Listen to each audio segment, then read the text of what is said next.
Hi, and welcome to Unlock Your Queen. Today I am super excited because we're going to be talking about intuition and stepping into your higher self.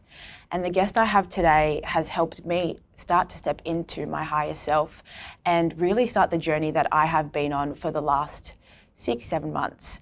Please welcome Kirsten Leo. Hey, Kirsten. Lovely to be here.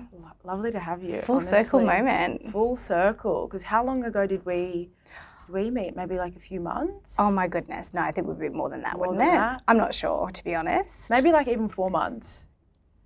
But I'm so excited to have you here. What I learnt from you was incredible, and I just knew I had to share your expertise with everybody else. So I think I just want to jump straight into it. I have so many questions. So for someone out there that is starting their journey with, self-development and empowerment, what does your higher self mean? So I see your higher self as that part of you that is like the ultimate version of you / the truest version of you. So we come as these gorgeous little babies and the whole world is literally at our feet. And then we go through life and we start learning a lot of stuff. We start learning a lot of fear-based stuff. And so the higher self for me is just that part of you that maybe is not burdened by fear-based perception or inhibited by cultural limitations or norms. And the higher self is like your truest self, the person that you came to be. Now, none of us just walk around very easily being our higher self. It takes a lot of unlearning before we can reconnect with the higher self. And if we are trying to kind of step into that higher self and we're aware that, we haven't been operating there, what could we do? Like, what are a few practices we could do to kind of step into it? The first thing I think in any step or part of your self-development journey is curiosity. Curiosity is the ultimate key to absolutely every door. Just be super curious about yourself. It's so shocking the amount of people that I see in the work I do that have no idea, not just who they are, but what they like, what they're interested in. So many people these days couldn't even name a hobby that they have. Wow. And so it's really important just to get super curious. What do I like? What do I want to do? Not with my life, but with my day. So get super curious about that and then be brave enough to follow that curiosity. So I do believe 100% that energetically doors will always open for us when we're brave enough to walk through them. And sometimes it does take bravery. Look at you, for example. Yeah. You did not want to walk through this door. It sounded exciting, it sounded nice, and it sounded intriguing, but it takes a lot of courage. And I think that that's the path to the higher self, that unlearning I was talking about, in terms of you going, you know what? I feel this call, I feel this nudge, I feel this curiosity around this thing. I don't know what it looks like, I don't know where it's going to go, I don't know if it's even for me or even if I'll be good at it, but I'm loving myself or respecting myself enough just to be curious about it. And a few months later, here we are. So curiosity is the key when you're starting out, but also when you're going through any stage of your journey. And it's interesting because curiosity is such a trait seen within children as well. Oh, such a good link. Yeah. Absolutely. They're just curious. Yeah. Like I said, the whole world is at their feet. Why isn't it at our feet as adults? Of course it is. I was at dinner on Friday night with a friend who declared to the table that she was going through a midlife crisis. She didn't know what she was doing. She didn't know what she wanted to do. And I just thought to myself, great. This is a great thing. Get super curious about what it is that you like, how it is you want to work, how it is you want to spend your day. And that childlike curiosity and playfulness, oh, why does that go? I know. It's mental. Do you think it's because of the fear we develop? The fear for the unknown, in a sense? Like, if I do become curious and I do want to pursue something new, like I might fail or people might judge me. So 1,000,000% that. It's also conditioning. Yeah. So remember, our parents' job is to basically keep us alive, but also to keep us safe. Yeah. And so to keep someone safe, you have to, in a lot of ways, instill a fear-based perception into them. That is very true. Yeah. Right? So don't touch that. That's hot. That's dangerous. And so then we start to view the world through that fear-based perception. And if our subconscious mind is developed, arguably, between the ages of 0 and 7, some would argue it's even younger, we view the world, our whole entire world, through the lens of that little child who doesn't have rational thought, who doesn't have reasoning, who doesn't have experience, yet we're still going off that. So probably, I would imagine, I don't quite remember, because we were in a reading situation, but I would have said to you, like this, I see this, do this. And I bet probably your response verbally or internally was, oh my gosh, I could never do that. Oh my gosh, that won't work. Who am I to do that? What will people think of me? Yeah, will that was it fail? A huge one. Really? Failure and what will people think of me? And I remember when I started posting on Instagram first and kind of rebranding from the fashion to more talking about unlocking your queen and stepping into your power. And I was so nervous to even post a video. Like, holy shit, like, what are people going to think? They're going to judge me. Like, who am I to feel like I know what I'm talking about? And getting past that fear was hard, but I'm still going through it as well. So I don't think it ever goes away. Yeah. Because it is part of the human condition. Part of the reason you have that is because evolutionary, we are supposed to be accepted and be part of a group. So any type of rejection literally means death, because not that long ago in our evolutionary history, if you're rejected from the group, the clan, or whatever it was, that meant death. Like you couldn't survive on your own. That's very true. There's part of that. But I will say that if there's something that you fear, bloody run towards it.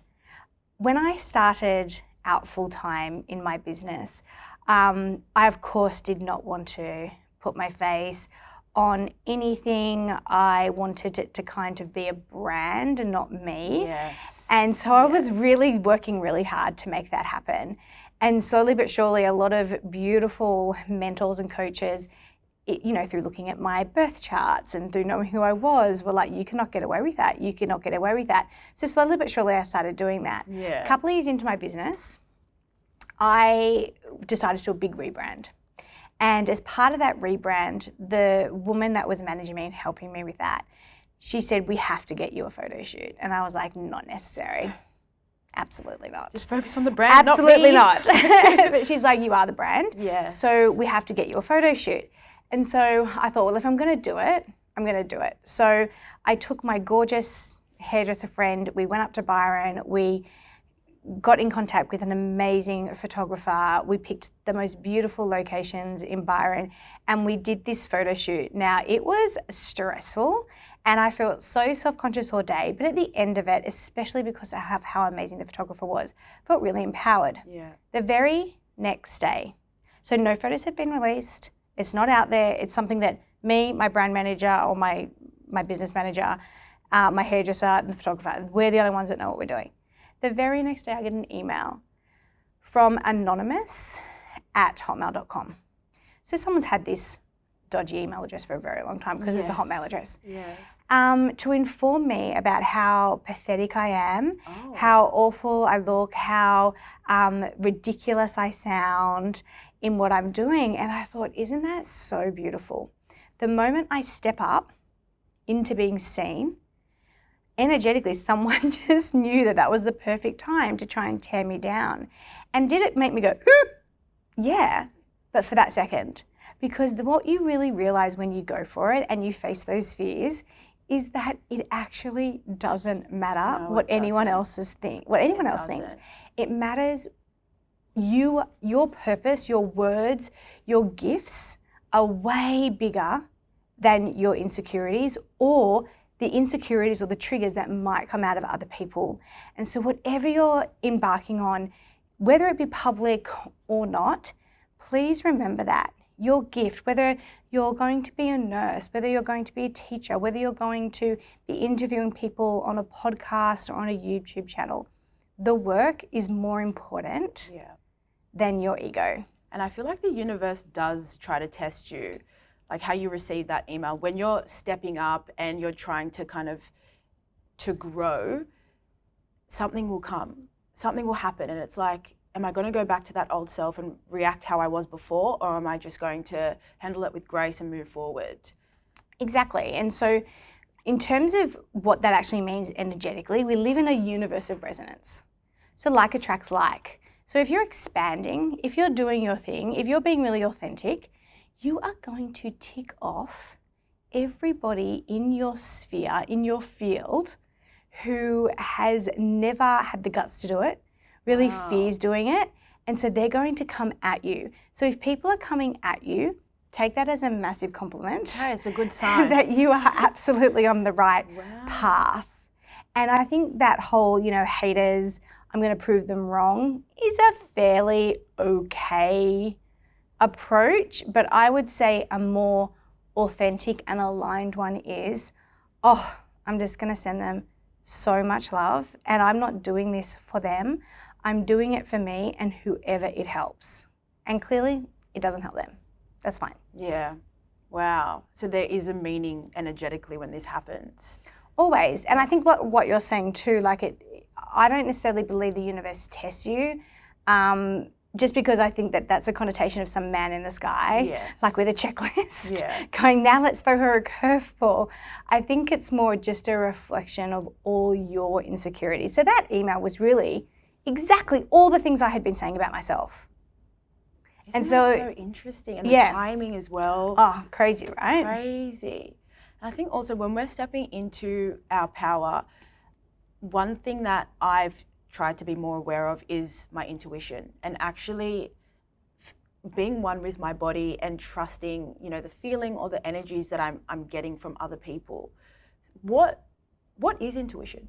Yeah, I think that's a really good question. Let's talk about intuition.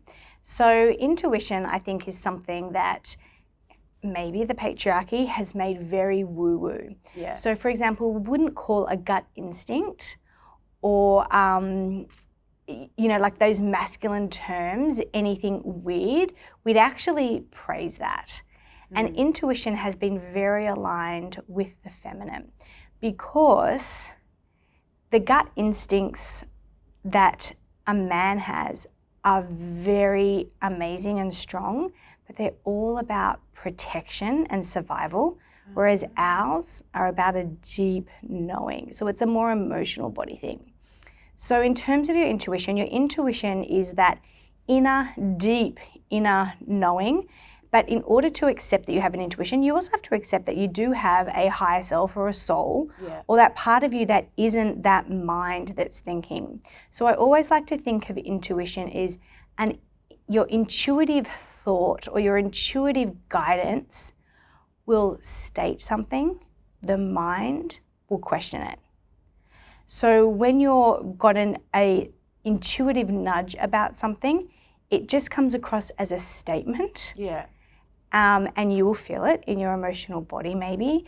And the extent to which you can hear, trust and know what your intuition is trying to tell you is directly correlated to how well it is that you know yourself.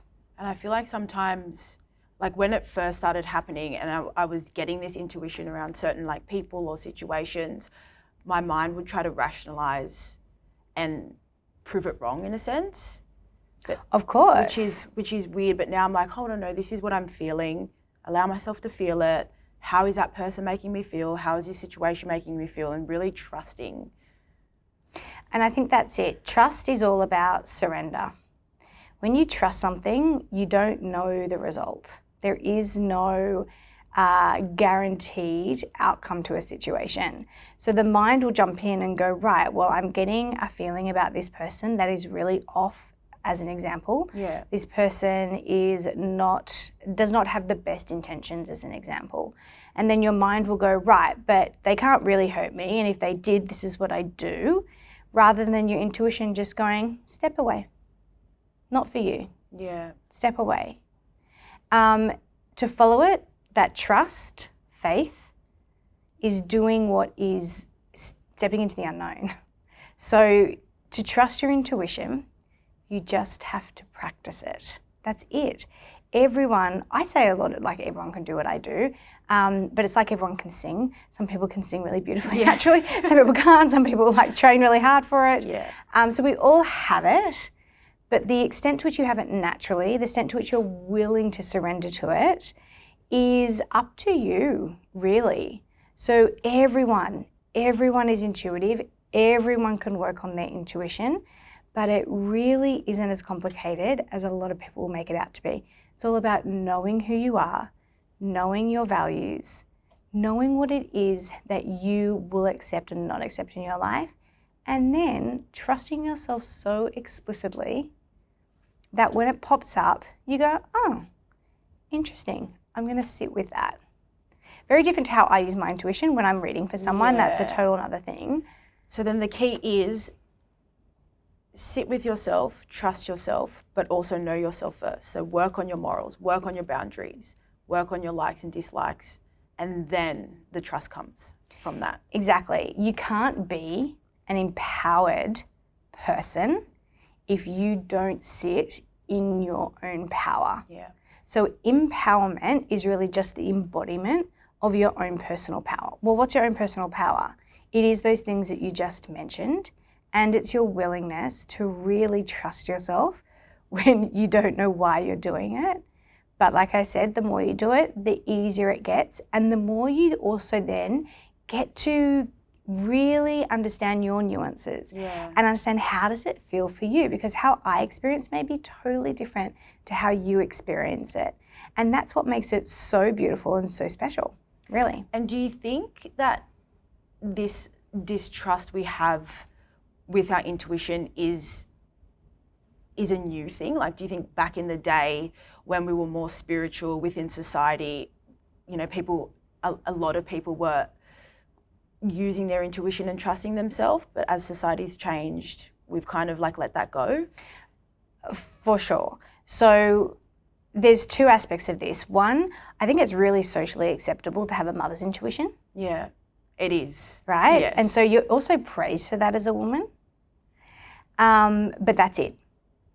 And the reason for that is because when the patriarchy took over, what happened? Well, women were locked out of conversations, of education, and of positions of power. The women used to hold the power because we were extremely intuitive and were extremely connected to the earth. So if you look at when you go back into history, it was the witches that got burnt at the stake. Why? Because we were the medicine woman. We were the healers. So technically, plus we birthed the babies, so we had all the power. So for us to be disempowered has now squashed what comes very naturally to us. Like I say, it also comes very naturally to men. We just call it something really empowering and really socially acceptable. Like he's got great gut instincts. Isn't that funny? I've never put two and two together. They're the same thing. That is crazy. They're the exact same thing. But one is so normal. Yeah, because of the patriarchy. Yes. Now this is changing. Like we can see it, it is changing. And I think that men, on the whole, do massively welcome this. Yeah, they do. I agree. And so as women, I think it's really important that we approach our own empowerment in a very loving and supportive and cooperative way for honouring the divine in men as well. It's not a competition. It's not a one-up. Change will happen in a way that is right for us and in attunement to our beautiful sovereignty. So if you're someone that really wants to empower yourself because there is a sense of you wanting to win or you wanting to squash another group of people, that is still patriarchy, just in women's shoes. So as you do this empowerment work, as you read the books, as you attend the seminars, as you learn to meditate, as you come and see the reader or the healer, whatever it is that you feel called to do. And by the way, there is no roadmap to empowerment. There is no roadmap to self-development work. It is so individual because you are so unique. So as you trust your intuition and go to the things or the resources that really make sense to you and speak to you, then do it out of wanting to really be the person that you came to be. And that is true empowerment. That's beautiful. It's very beautiful. I have a question. Hit me. This is totally off topic. Hit me. What do you think about twin flames? Oh, so it's a very interesting question. Yes. I don't think we can talk about twin flames without also addressing soulmates. Okay. Okay? So let's start with soulmates. Soulmates are literally a friend of the soul being your true self, your highest potential, so potentially your higher self. Yeah. Okay? Now, a soulmate, a friend of that, is someone that comes along and kind of immediately sees through all the egoic human stuff and goes straight into the, oh, I see you as your fullest potential. I see you as your greatness. And as a friend of that, they'll keep you accountable to that. Wow. So it's usually parents, siblings sometimes. Oh, really? Yes. So it doesn't just have to be romantic. Hollywood took this concept of soulmates. You bet they did. That's why I'm confused. And completely rorted it. But it's a friend of the soul. And I don't know about you, but I'm not sure I really want to get sexy with someone that is basically keeping me accountable to being the best version of myself. No. Can it happen? Of course, of course. So that's a soulmate connection. Someone, and you'll have many soulmates, of course, and you will be a soulmate to many people. It doesn't also necessarily have to be reciprocated. Okay. Now, twin flames. Yes. So the idea of a twin flame. There's so much information on TikTok. Like I was on TikTok and I'm seeing all of this twin flame, this twin flame, that. I'm like, oh my gosh, what is this? So twin flame is this idea, and I really want to stress that it's an idea. Yeah. That your soul was connected to somebody else's, and it was made a decision that you would separate and then come back together in the human form. Wow. Do I believe that's true? No. You don't? So I don't believe in twin flames. Okay. But what it does, I think, conjure up or describe is that amazing, beautiful chemical connection that you do have with someone when you just fit, when you do just fall in love. And I think twin flames, the explanation of them or discussion around them, does this really good job at trying to contextualize the magic that is the unexplainable, the bond between people. So if you are someone that thinks that they are searching for their soulmate or their twin flame, please stop. It's a needle in a bloody haystack, right? Yeah. Stop that. There are a million people that you can have nourishing, magical, amazing love and connection with, who support you, who will walk this earth with you. That is a conscious decision. Does your soul seek out that which it needs from somebody else? For sure. How beautiful.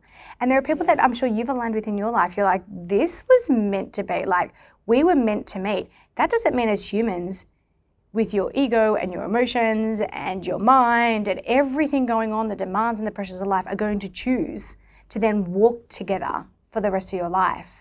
So it can feel so disheartening and all those things, but just know we live in a self-correcting universe, and there are many people that you can feel that connection with. So take that pressure, please, off yourselves. Okay. I think that's good to know. I just feel like it's the adult fairy tale.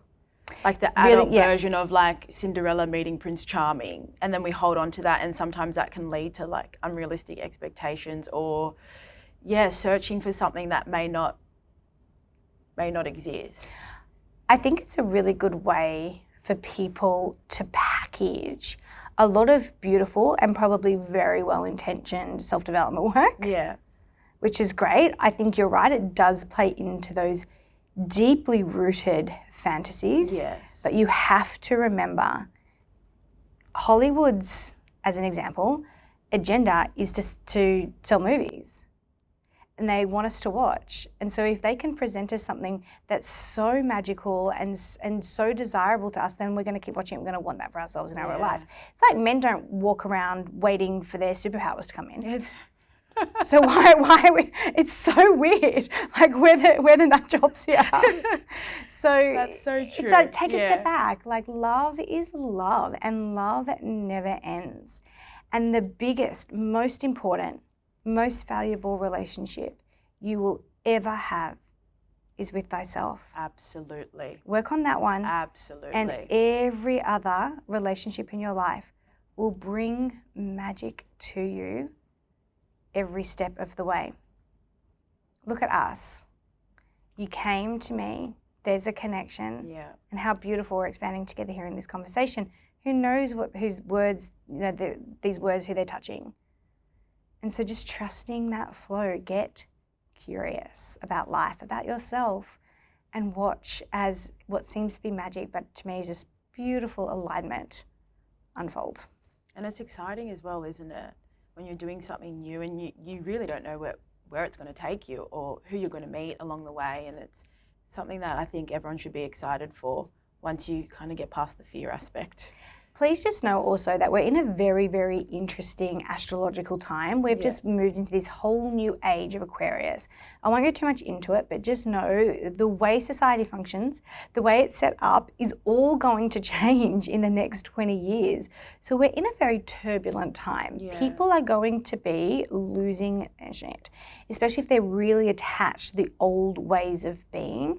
So now you have even more scope and more permission to try something new, to try a different approach, to think differently, to believe differently, to adopt different values, because as a collective, we are all changing. Yeah. So get on the forefront of that. There are no right or absolute answers to anything except that of the energy, I believe, of pure love. Everything else in between is just made up. So create. Yeah. And we're here to create. Absolutely. We're here to create. And it's true, touching on that turbulence and society changing, we can already see that in the media at the moment. Oh, huge. Like there's so much going on. Huge. So like we used to be, just quickly, in the age of Capricorn, where it was very much about wanting to aspire to have and hold physical things. So this is why the rise of the celebrity. Kardashians are the perfect example of the age of Capricorn. Now in the age of Aquarius, it's about everyone getting what they need, more equality. So we won't have things like billionaires. People won't be aspiring to be a billionaire. They'll be social outcasts because it's completely unfair and hoarding of wealth. So all this kind of thing is changing, which is why you see all these celebrities coming down. It's why you saw at the Met Gala this year. Everyone hated it. It's because no, this is where it's completely disturbed. It is. What's going on? I don't know if you've seen King Charles's portrait. That was wild. Well, they say he's going to be the last king, so it'd be interesting to see what happens. Crazy. It looked like he had just walked out of the gates of hell. Have you seen that thing where they actually turned it upside down and put it together? Yes. Yeah. So it is very interesting. I still believe, though, in the absolute goodness of people. Yeah, me too. Are some people out there for very evil gains? Sure. But on the whole, I believe that most people are good people. And good always triumphs. Always. And it shall. Yeah. We're rising. And I think that's what you need to see, like especially with the block out on social media where people are blocking these celebrities. They don't have the say anymore. Mm-hmm. We have the say. We've actually funded their lifestyle. So as a collective, we can change things. So this won't happen overnight. It's going to be a lot of push and pull and resistance and all the things. So like I said, now's the perfect time to challenge yourself, to get your own moral and values compass down pat. That's why I offer a values program, because if you don't know your values, you are going to be a leaf in the wind and you are going to belong to anybody. So know who you are, love who you are, walk through this world ready to share your magic with others and just watch it unfold, as opposed to I'm going to be this, I'm going to do that, and everyone is going to love me. Let's switch it up. Let's allow people to love you, accept you, not need you, whatever it is. And you are going to just love and accept yourself. That's empowerment. That is empowerment. That's it. Unlocking that queen, as I like to call it. Unlocking that queen. And I one last thing I want to say on that. Yeah, absolutely. Please do not allow yourself to fall into the trap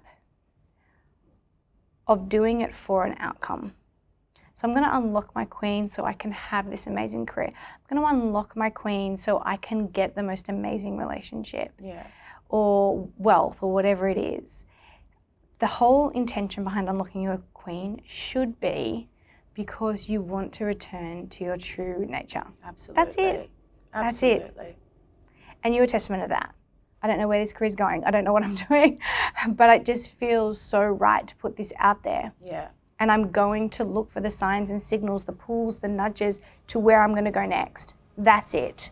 And you just watch how rewarding this journey is for you and how nourishing and delicious it is for you and then everyone else that you touch with your work. I can't wait. Thank you. You're welcome. I also have one question that I ask everybody. Mm-hmm. What advice would you give your younger self? Don't obsess over the boys. If I'm really honest, You know what? we're talking about women in their Yes, 20s. yeah. I spent a long time really wanting to make really, now I can see, toxic relationships work. Yeah. Where I should have been embracing my 20s in terms of the exploration. When I was living in Europe, I was living it up and all I was worrying about was my boyfriend. I know. It's hard, isn't it? To like separate from that. And It's not, because the only reason that I was obsessing, and see if this resonates with you who's listening or people in their 20s, the only reason I was obsessing was because I felt that locking somebody down or being in a committed relationship or a marriage or whatever was the ultimate, yeah. was the goal. And I spent zero time on myself. I feel like a lot of people will resonate with that. If I had married my boyfriend in my 20s, we would just be in a co-parenting situation right now. I mean, it just wouldn't have worked because I didn't know myself. Look, I think I waited a little bit too long to realise that, 4 months before a wedding, but Listen, never too late. it is. Honestly, it's never too late. And I do like to tell people that as well. It is never too late. Stop stressing about the romantic connection. Yeah. Allow it to be, because it will be so much more nourishing when it is. If I had let go Just much more than I flow. tried to hold on, I would have had so much more in my hands. So the analogy I'll give is you can't grab water like that. And that's how most of us live our 20s. The career, the man, just like that. And you'll be drinking all day long. I love that analogy. That's a good one.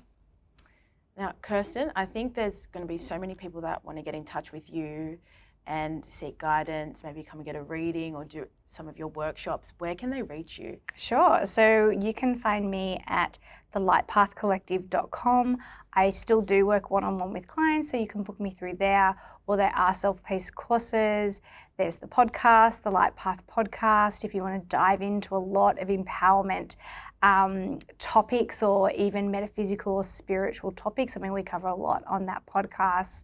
If you are into beautiful rituals to look after yourself and, a little bit on the woo-woo side, you can head to theritualemporium.com. There I have beautiful things that I curate, that I use, that I pass on, because people are always asking for the things that I use. And last but not least, in kirstenleo.com, we do group coaching there, or mentoring, whereas women, we can get together to really step it up into the next level.